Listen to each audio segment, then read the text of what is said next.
Բարև ձեզ, դուք դիտում եք Հրապարակ TV-ն, ես Հայկ Ալոյանն եմ, այսօր մեր տաղավարում հյուրընկալել ենք Դիվանագետների համահայկական խորհրդի համահիմնադիր Հայաստանի Հանրապետության արտակարգ և լիազոր դեսպան Վահագն Մելիքյանին։ Պարոն Մելիքյան, շնորհակալություն մեզ հյուրընկալվելու համար։ Բարև ձեզ, ես եմ շնորհակալ հրավերի համար։ Պարոն Մելիքյան, Նիկոլ Փաշինյանը պաշտոնական այցով գտնվում է Էստոնիայում և արդեն հասցրել է Էստոնիայում կոմունիզմի զոհերի հուշարձանին ծաղկեպսակ դնել։ Սա այն ֆոնին, որ ռուսական կողմը փորձում է Սովետական միության մասին այդ բացասական տպավորությունները հնարավորինս մեղմել եւ ի վերջո մենք էլ 70 տարի Սովետական միության կազմում ենք եղել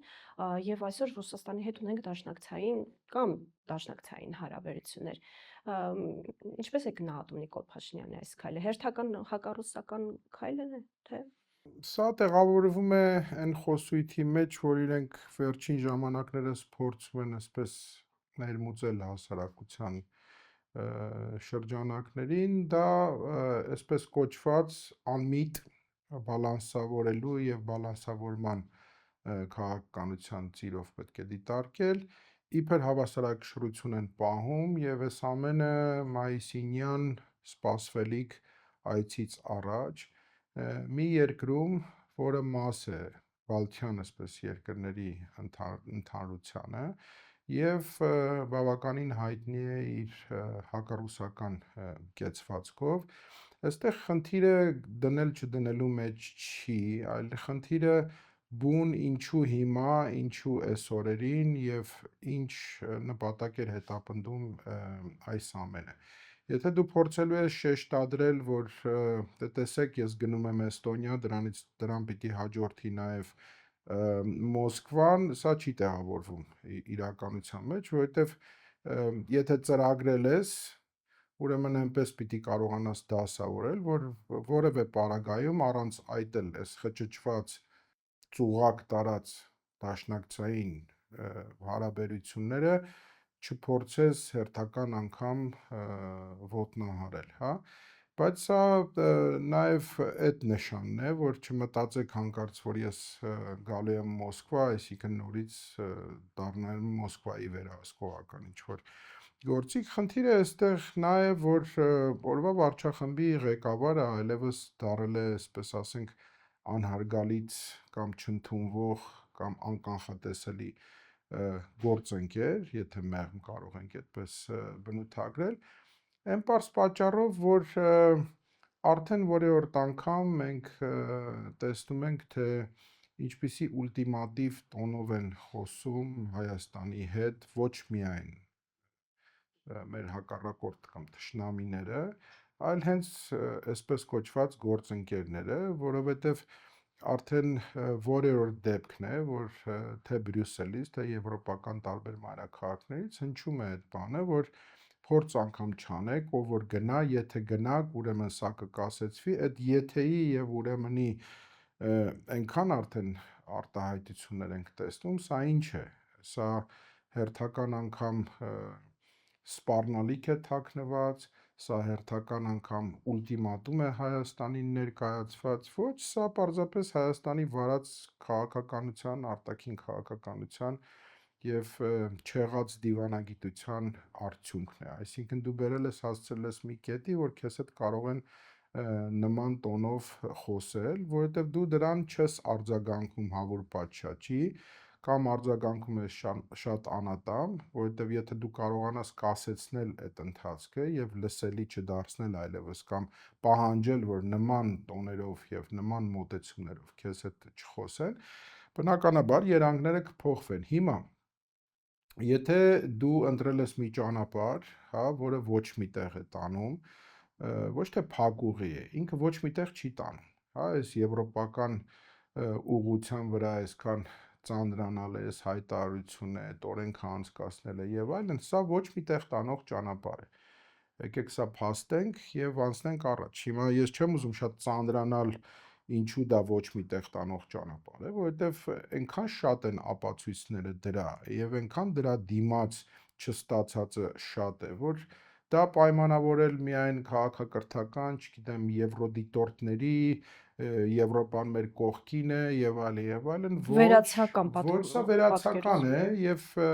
մեկ միտում ունի ընդամենը ռուսական ազդեցությունը Հարավային Կովկասում չեզոքացնելու կամ իսպառ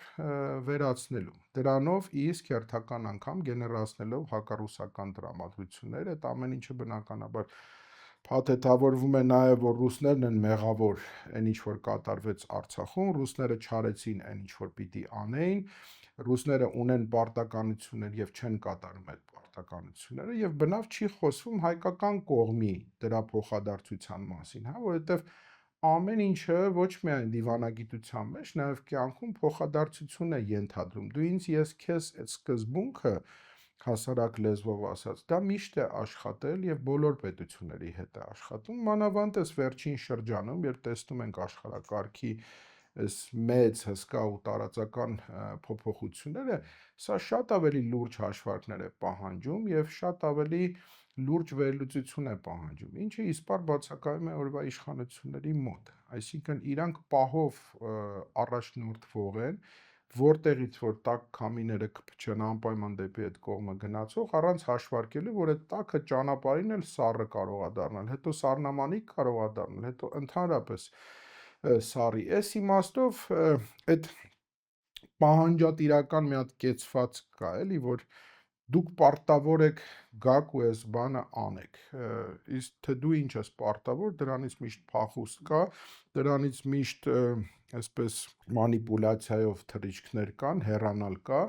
կամ խուսափողական ինչ-որ մոտեցումներ, անհասկանալի անհոդաբաց նախադասություններով համեմված, դրա համար վերջում ունենում ենք այն, ինչ որ ունենում ենք, Էստոնիայում քեզանից կարող են պահանջել, եթե ուրեմն, եթե դու չգնաս այս քայլին, ուրեմն կունենաս սա, հասկանում եք, սա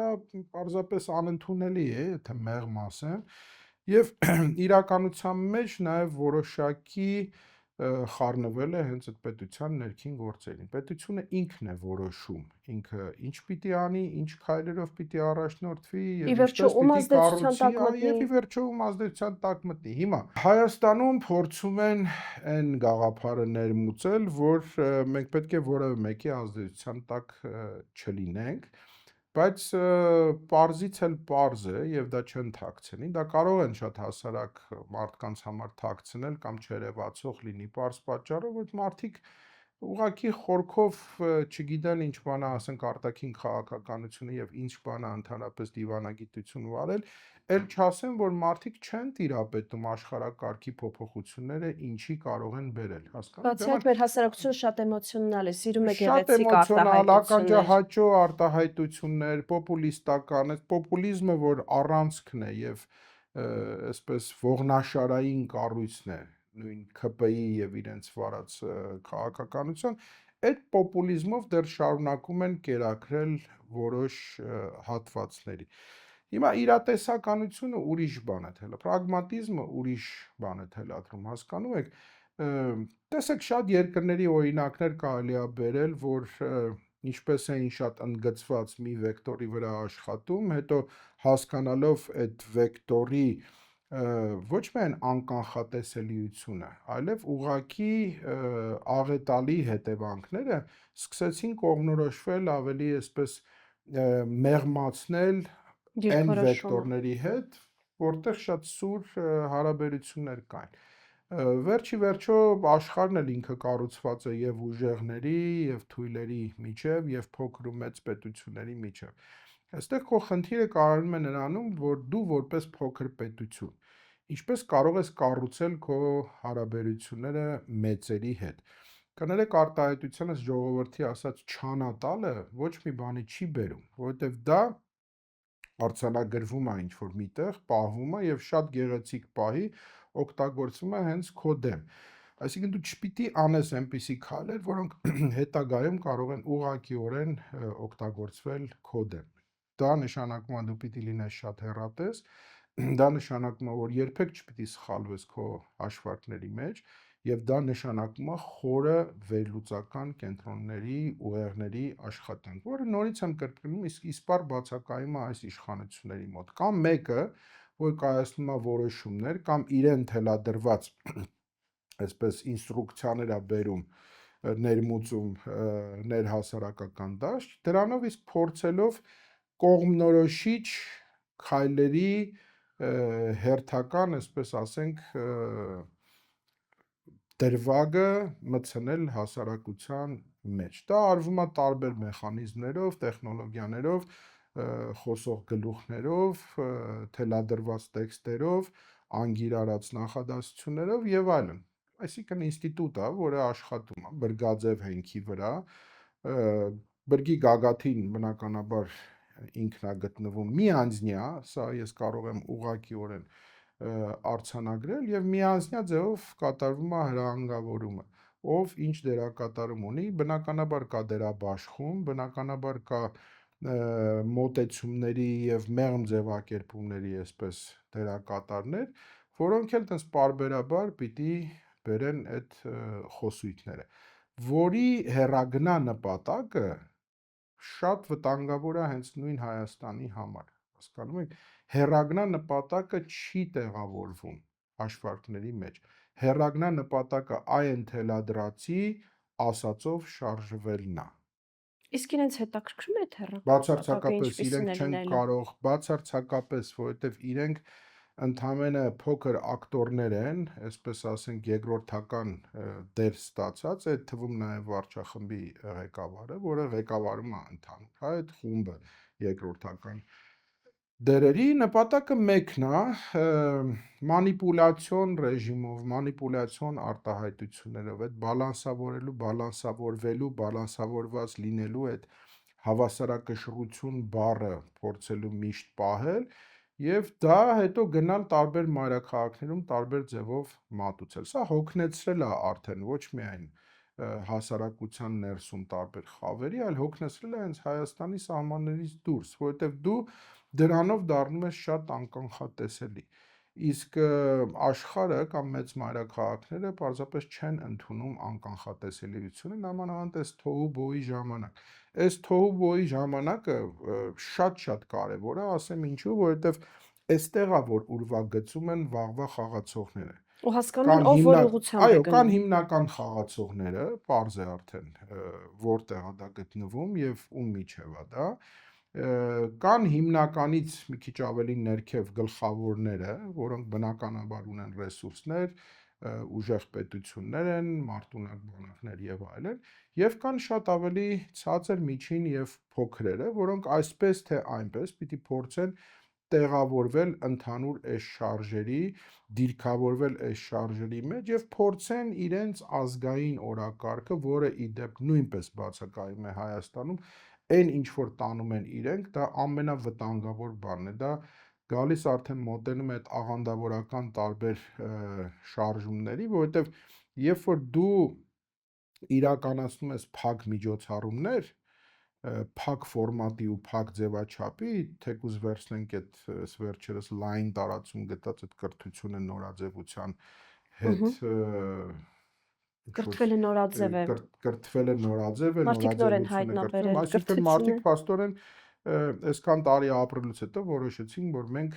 բավականին անկիր ժողովուրդ ենք, իդեպ դա հաստատվեց նաև վարչախմբի ղեկավարի կողմից, որ ինքը մնացել է փաստորեն 7 տարի նույն դասարանում եւ իր հետ էլ տարավ կառավարության բոլոր անդամների, որ բոլորը փաստորեն մնացել են նույն դասարանում։ Հիմա նայեք, Հայկա ջան, սա նայում են մարդիկ։ Սա նայում են ոչ միայն Հայաստանում, սա ուշով հետևում են լրջագույն կենտրոններ։ Ես չեմ ասում որևէ երկրի ղեկավարը այդքան ժամանակ ունի, որ նստի նայի այդ բարբաջանքները։ Բացարձակապես, բայց դրա տակ աշխատում են լուրջ ինստիտուտներ, որոնք կազմում են վերլուծական տեղեկանքներ եւ տանում են դնում են համապատասխան սեղաններին։ Հիմա մեկը որ դա վերցնի կարդա։ Դուք պատկերացնում եք, ասենք, ամբողջ աշխարհում ամենաթույլ պետությունից միջև ուժեղագույնը որևէ երկրի նախագահ հանկարծ նման հայտարարություն անի, որ ինքը 7 տարի է մնացել է նույն դասարանում։ Հետևաբար, եթե մնացել եք նույն դասարանում, ուրեմն եկեք կրթվեք։ Ես այդ կրթությունները, դուք այդ կրթությունը եւ շատ ու շատ տասնյակ հազարավորները Հայաստանում, հա, անցել են վաղուց այդ էտապները։ Եկեք ընդունենք, որ Հայաստանը որպես հոմոգեն երկիր, ինչին իդեպ սարսափելի դեմ են օրվա իշխանությունները, այդ հոմոգենության ջարդն են ուզում հերթական անգամ կազմակերպել, թե ինչով պիտի լցնեն արդեն պարզից էլ պարզ է, թե ինչ խառնուրդ պիտի ստանան այս ժողովրդի հետ, արդեն պարզից էլ պարզ է։ Իդեպ խոսում են մի երկրի մասին, որը մենք հպարտանալով միշտ ասել ենք, որ Հայաստանը երբեք չի ունեցել նավթ, գազ, բայց ունեցել է ուղեղներ։ Հիմա խնդիրը այս ուղեղային արտահոսքն էլ չկանգնեցնելն է, հասկանում եք, որովհետև մարդիկ հասկանում են, որ սահմանափակվում են եւ սահմանափակ են մնում այն միջավայրի մեջ, որտեղ կարծես թե տգետների հասարակություն է եւ եկել են ինչ-որ մարդիկ, ովքեր ուզում են կրթել այս մարդկանց։ Նախ ինքդ կրթելու համար ինքդ պիտի առաջին հերթին զբաղվես եւ ուսյալ լինես, հա, մի հատ նայեք ձեր հետագիծը, մի հատ ձեր կենսագրականը դրեք ինչ-որ միտեղ եւ թող մարդիկ կարդան այդ կենսագրականը, որտեղ է այդ կրթությունը եղել եւ դուք որ համալսարաններում եք կրթվել կամ կրթվել եք վերջնական, թե չեք կրթվել, հա։ Այս մանիպուլյացիան է, հասկանում եք, հիմա եթե դու փակում ես այդ հանդիպումը, որտեղ հնչում են նախադասություններ, ինչ-որ տեքստեր, մանտրայի նման կրկնվում են ինչ-որ ասույթներ, պարտադիր հետ էկրանին պիտի տեսնես ինչ-որ մի նախադասություն, որը ինչ-որ աբսուրդի ժանրից կարող է լինի, բայց այդ ամբողջը ուղեղների մեջ մտցնելու եւ ուղեղները լվանալու եւ նայեք ինչ են ընտրել։ Ընտրել են հենքը հենց խորենացու ողբը։ Հասկանում եք, բայց այդ ողբը կարդալով իրանք նույնիսկ չեն հասկացել, թե այդ ողբը ինչի մասին է, բայց դա հենք ընդունելով դրա վրա փորձում են կառուցել հենց այդ նույն իրական Հայաստանի փիլիսոփայությունը։ Իրենց յուրովի մեկնաբանությամբ, միանշանակ, այստեղ երկրորդ կարծիք չկա, իդեպ սա իսկապես դառնում է շատ վտանգավոր, եթե կուզեք անունը դնենք շարժում, բայց սա ճակերտավոր է, որովհետև նախ մենք չգիտենք, թե ովքեր են այդ մասնակիցները, ինչ խավեր են ներկայացնում, այդ փոքրիկ ռոլիկները, որ դնում են արագ-արագ, չես կարողանում հասկանալ, թե ովքեր են այնտեղ հավաքված, իրենց պետք է մենակ այդ մասովկան ստանալ եւ ցույց տալ, թե ինչքան մարդ այսպես փրփուրը բերանին վազում է, որպեսի ստանա այդ բաղձալի կրթությունը։ Արդեն որ ինքը փակ ֆորմատ է, արդեն ինքը ամեն ինչի մասին ասում է, որովհետև ցանկացած փակ ֆորմատ իրենից բերում է նոր հարցադրումներ։ Լավ, փակ եք անում, բայց դա արեք լրագրողների համար բաց, գոնե ընտրովի լրագրողների համար, ովքեր ինչ-որ ձևով կլուսաբանեն այդ ամեն ինչը եւ կփորձեն ներկայացնել նաեւ հասարակությանը, դա ձեր իսկ շահերից է բխում, բայց չէ, այդ փակը հենց կատարվում է նրա համար, որովհետեւ այդ բաղձալի ձգտմանը ոչ ոք չի գնում։ Մարդիկ իրենց պատվից եւ արժանապատվությունից ցածր կարող են համարել, որ գնան նստեն մի սրահում, ինչ կիսագրագետ մեկը փորձի իրենց կրթել։ Պարոն Մելիքյան, էստոնացի լրագրողների հետ հանդիպման ժամանակ մի էստոնացի լրագրող բավականին ուշագրավ, բայց նաև բացահայտ բան ասեց Նիկոլ Փաշինյանին, ասաց, որ Լեռնային Ղարաբաղի կորստից հետո դուք շարունակում եք լինել Հայաստանի վարչապետը եւ դա շատ տպավորիչ է, այո։ Հիմա Հայաստանում ընդդիմությունը 7 տարի է փորձում է պայքարում է հատկապես պատերազմից հետո այս իշխանություններին հեռացնելու ուղղությամբ, սակայն դեռևս անհաջող։ Նաև առաջարկում են իմպիչմենտի տարբերակը։ Մարդիկ ասում են, որ ընդդիմադիր դաշտը պառակտված է, ներընդդիմադիր գզվռտոց է տեղի ունենում, ու այս պարագայում անհնար է ուղղակի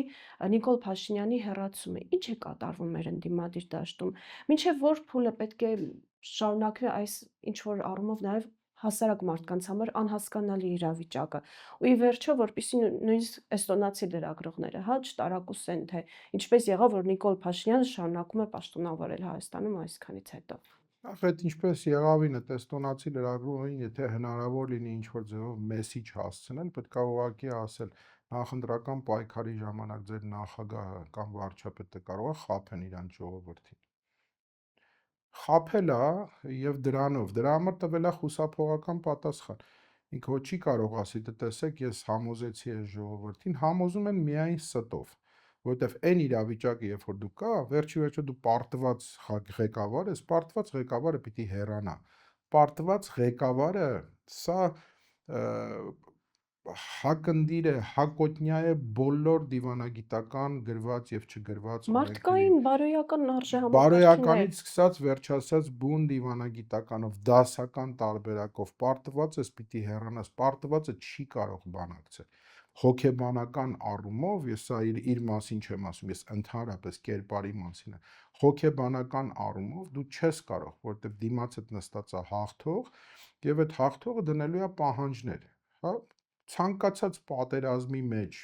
ավարտական մասով կամ ինչպիսի արդյունք որ կլինի, թելադրումը նա, ով ավելի հաղթական դիրքերում է եղել։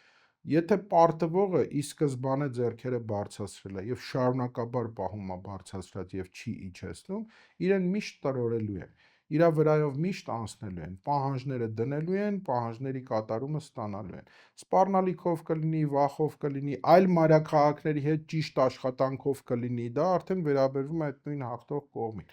Բայց դու ոչ են ես անում, ոչ են ես անում, ոչ են ես անում, այդ թրջկոտումները, այդ ցածկոտումները մի մայրաքաղաքից մյուս մայրաքաղաքի, հյուսիսից հարավ, հարավից արևելք, արևելքից արևմուտք, անհասկանալի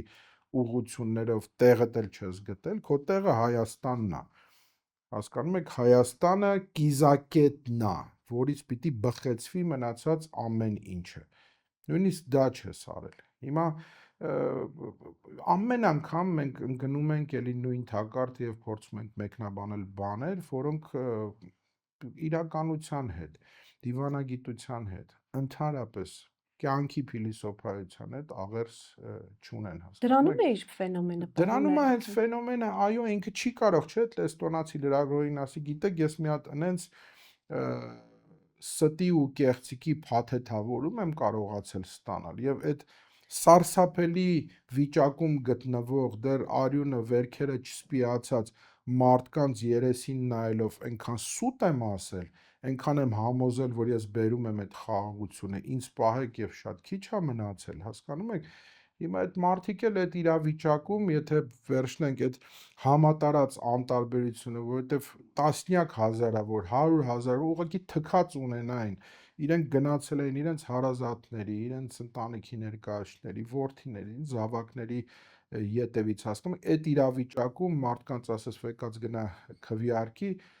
չի լինի, անբարո է, ինքն էլ հենց դա է օգտագործել, հասկանում եք, քիչ ներկայություն եւ հնարավորություն, որ ավելի լայն ձևով այդ կեղծիքներ կլինեն, թե ինչպիսին կլինեն, պարզ է, նաեւ այդ զոմբիացման հսկայական այդ օրերի այդ բանակները ստանալու եւ այդ նորից եմ կրկնում այդ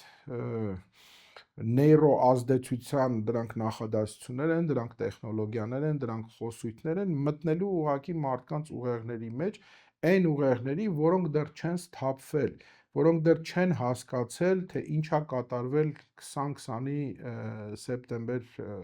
սեպտեմբերի վերջից մինչև նոյեմբերի Այսինքն ապաթիայի մեջ գտնվող մարդկանց ավելի հեշտ է ապաթիայի եւ դեպրեսիայի մեջ գտնվող մարդկանց ամենահեշտն է ստով, կեղծիկով, ֆռացնելով, խաբելով, բերել մի դաշտ, ցանկալին ներկայացնելով եւ ստանալ։ Հիմա համեմատեք 21 թվական, 25 թվականն ենք, այս 4 տարվա մեջ ինչ է փոխվել, բացի զիջումներից, բացի այդ միակողմանիությունից, բացի գլխիկոր վիճակից, բացի այդ խեղճ ու կրակ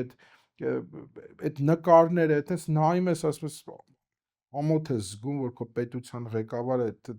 կքած ձևով մարդկանց ոնց է բարևում, այդ ժպիտները, ծիծաղը, այդ անհասկանալի այդ հիստերիկ ինչ որ շարժումները եւ այլն, ուղղակի հիմա նորից եմ ասում, մենք սա գիտենք եւ ժողովուրդը սա գիտի, բայց Հայաստանի սահմաններից դուրս են իրեն նայում, ինքը ձեռառնոցի է դարձել, հասկանում եք, եւ անց չեն ձեռառնում, հասկանում, ինքը պետություն է ներկայացնում վերջի եւ այս առումով, այսինքն իհարկե սարսափելի է եւ ավելի սարսափելի է վիճակը հենց նույն ձեր ասած ընդդիմադիր դաշտը։ Շատ անկեղծ ասեմ, Հայկա ջան, ես չգիտեմ ինչ է կատարվում։ Շատ անկեղծ ասեմ։ Հիմա շատ հարյուրներով, հազարներով մարդկանց ճանաչում ես, կյանքի ճանապարհ ես անցել, գիտես, մտերիմ ես, չես կարողանում, ուղեղիդ մեջ չի կարողանում տեղավորվել, լավ, այս մասը հասկանալի է, 100% սա դնենք մի կողմ, լավ, այստեղ ինչ է կատարում, լավ, ինչ խնդիր եք դուք հետապնդում, եթե ձեր գերնպատակը այս վարչախմբին հեռացնելն է, ուրեմն պիտի կարողանաք ունիսոն միաձայն այդ հայտարարությունը անել, ուրեմն դուք պիտի կարողանաք ձեր մեջ գտնել այնքան ուժ, որ այդ ամբիցիաները, այդ անձնային հարաբերությունները, այդ միջանձնային հարաբերությունները, այդ բախումներին ուղղակի վերջ տակ։ Չի կարելի հասկանում եք այս իրավիճակում հերթական անգամ դույլերով արդեն չէ, ցիստերներով ջուր լցնել վարչախմբի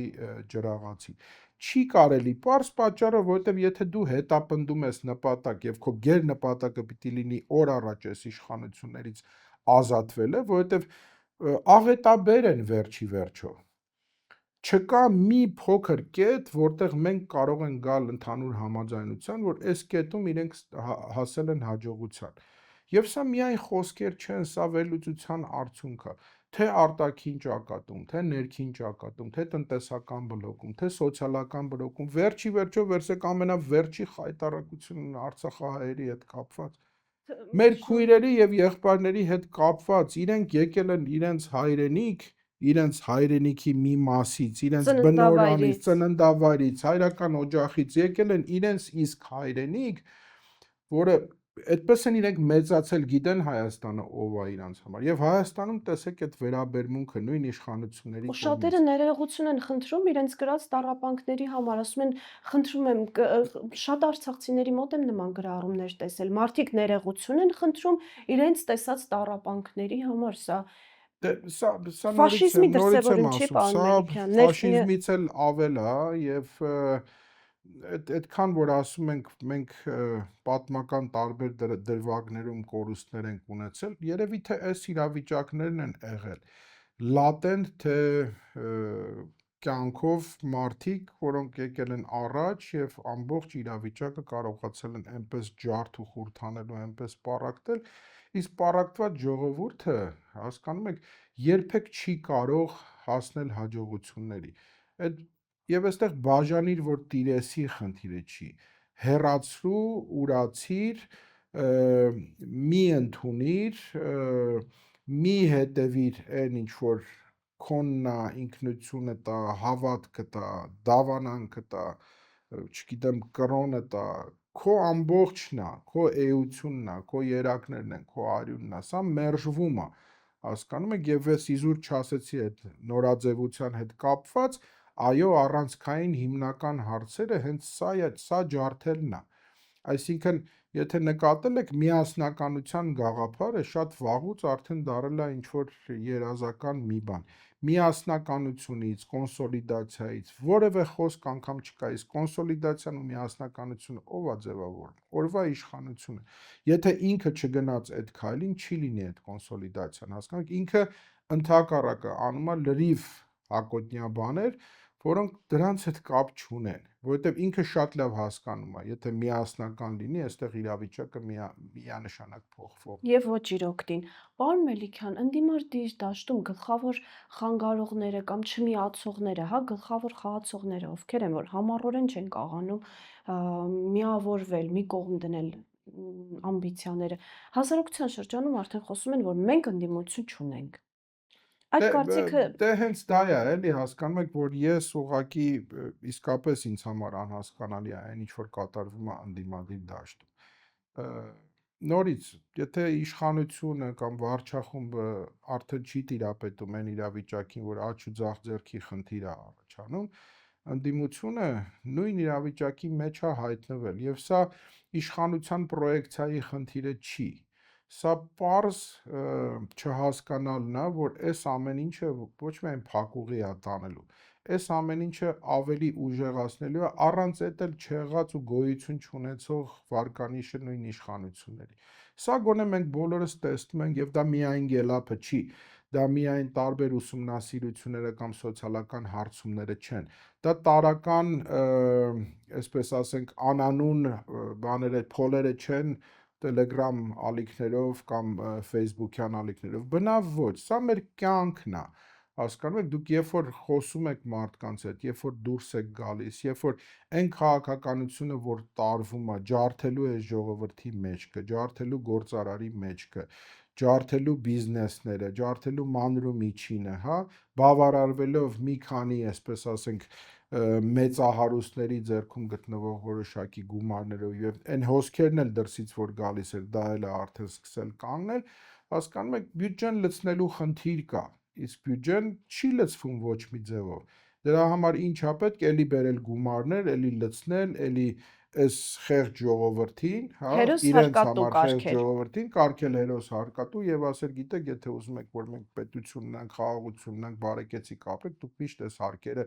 միշտ պետք է տաք։ Մտել են այդ գրպանները, մնացել են այդ գրպանների մեջ, այնտեղ փոխանցում են, էլի գրպաններից հանում են, բայց անպայման այնտեղ արդեն հերթապահություն կա։ Այդ ժողովրդի գրպաններից դուրս չեն գալիս։ Մտել են ու տենց մնացել են գրպանների մեջ։ Հիմա այս իրավիճակում իսկապես ինձ համար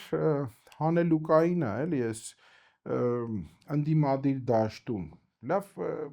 էլ ինչա պետք, որ հասկանանք, խոսքը սենց բոլոր են քաղաքական կուսակցությունների, միավորումների, դեմքերի մասին, ովքեր մշտապես եղել են Հայաստանի քաղաքական ներկապնակում, հա, մշտական այսպես ներկայությունն են։ Նույնիսկ տակավին վերջերս ստեղծվածները եւ այլն, սրանք ուղղակի փոքր սատելիտներ են, որոնք իրավիճակից փորձում են ինչ-որ ձևով օգտվել։ Սա ոչ մի տեղ տանող չան։ Սա չի կարող չօգնել իշխանությանը որոշակիորեն վերականգնել իր չափազանց ցածր վարկանիշը։ Այսինքն այն պատմական ցածրագույնից էլ իջել է իշխանության վարկանիշը։ Տեսեք, եթե մենք սրա մասին խոսում ենք, դրա մասին իրենք չեն կարող չիմանալ եւ այդ հատուկ ծառայություններն են այդ աշխատում, դա ամենօրյա ռեժիմով է դրվում վարչախմբի ղեկավարի սոցհարցումներն են իրենց իրենք ունեն իրենց առանձին սոցհարցումները, մենք բոլորս գիտենք դրա մասին, դա չի կարող իրենց փարատել, հասկանում եք, դրանից էլ սկսում են արդեն այդ ներվային ջղաձգումները, այդ մարմնաշարժությունները, այդ անհասկանալի հիստերիան, որը ուղղակի ալիքով այսպես տարածվում է նաև այդ փոքրիկ դերակատարների վրա։ Ես իհարկե հասկանում եմ, որ առողջ մրցակցություն դա շատ լավ բան է, բայց այսօր առողջ մրցակցության ժամանակը չի, ով ավելի լավ ու ով ավելի վատի ժամանակը չի, ով բերեց, ով չբերեց, ինչի բերեց, որեսլներ, որենը, դրա ժամանակը չի, դրա ժամանակը անշուշտ կգա, երբ որ իրավիճակը այնպիսի հանդարտության մեջ կգտնվի, որտեղ համապատասխան հանձնաժողովներ կլինեն, քննչականներ կլինեն, չգիտեմ, թող իրենք նստեն շատ հանգիստ ժամանակի մեջ զբաղվեն, որովհետև վաղ թե ուշ պատասխանները լինելու են, հասկանում եք, եւ շատերի համար դրանք լինելու են շատ ցավալի ու շատ ցավագին։ Շատերի համար միգուցե եւ նաեւ դիվիդենդներ քաղելու եւ հաջողությունների ընթացքը շարունակելու պատասխաններ լինելու։ Դրա համար այս իրավիճակում իհարկե երկրորդ կարծիք չի էլ կարող լինել։ Համախմբվածություն, միասնականություն, միակամություն եւ նորից ու նորից այդ քաղաքական մոտեցումները, ամբիցիաները, անձնային հարցերը, ես ավելի շատ եմ, դու ավելի քիչ ես, իմ շրջապատը, իմ ռեսուրսը, մնացածը, սա ուղղակի պետքա փորձել գալ ընդհանուր մի հայտարարի եւ դա թողնել ուղղակի մի կողմ, մեկ գերնպատակ կա եւ համոզված եմ, որ նույն քաղաքական միավորների մոտ էլ կա այդ գերնպատակը, բայց դրան հասնելու միջոցների այդ խտրականության խնդիրն է, որ անխտիր պետք է անել բոլոր միջոցները, չէ, ժողովուրդ ջան, չի լինի այդպես։ Դու պետք է ունենաս շատ լուրջ հաշվարկ քո բոլոր քայլերի հաջորդականության, որպեսզի այնպես չլինի, որ դուք իսկ այդ նետերը ընդունեք ձեր վրա եւ դառնաք խոցելի, որ չեք հաշվել, որովհետեւ ես առիթով ասել եմ, շարունակաբար եմ ասելու, չփորձեք հանկարծ մեղքը վաղը գցել էլի նույն ժողովրդի վրա, որովհետեւ ժողովուրդը հոգնել է արդեն ամեն ինչից։ Դուք ժողովրդին հենց այդ ընտրության հնարավորությունը պիտի կարողանաք տաք։ Իսկ դրա համար պիտի անտեսես անտեսելին, այսինքն գիտենք, նորից եմ ասում, չպետք է ընկնել ազգովի մեկնաբանել ինչ-որ մի հիմարություն, որ հերթական անգամ հնչել է այս իշխանական ճամբարից։ Պետք է գնալ այս ժողովրդին վաղվա օրակարգերը ցույց տալու ճանապարհով, որ ժողովուրդ ջան, սա որ չլինի, ինչ է լինելու, ինչպես է լինելու, ինչպես է արվելու, այդ քայլերի հաջորդը ժողովուրդը կգա ձեր հետևից։ Պարզ, շատ հանգիստ լեզվով, ձեր բարդ այդ փիլիսոփայական մտքերը որևէ մեկին չի հետաքրքրում։